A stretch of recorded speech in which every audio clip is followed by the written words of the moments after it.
Hey everyone! Welcome back to Get the Marvel.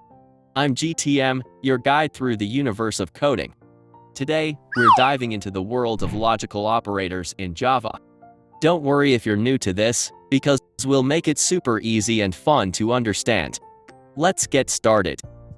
Logical operators are like the decision makers in your code. They help you control the flow by making choices based on conditions. Think of them as your code's way of saying, should I go left or right?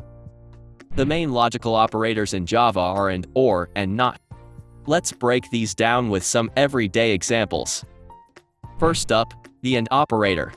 This guy needs both conditions to be true to give you a true result. It's like saying, I'll go for a walk if it's sunny and I have free time. If either it's not sunny or you don't have free time, no walk for you.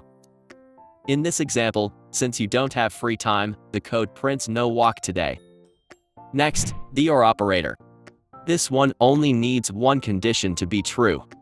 It's like saying, I'll eat ice cream if it's hot outside or I'm just craving it. If either condition is true, you're getting that ice cream. Here, because you're craving ice cream, the code prints eating ice cream. Finally, the not operator. It flips the condition. If you're not hungry, you won't eat. Simple, right? Since you're not hungry, it prints not eating right now. See, logical operators aren't that scary. They're just helping your code make decisions, just like we do every day. Remember, practice makes perfect, so try these out in your own projects. Thanks for joining me on this coding adventure. Don't forget to like, share, and subscribe to get the Marvel for more awesome content. Until next time, keep coding. Bye.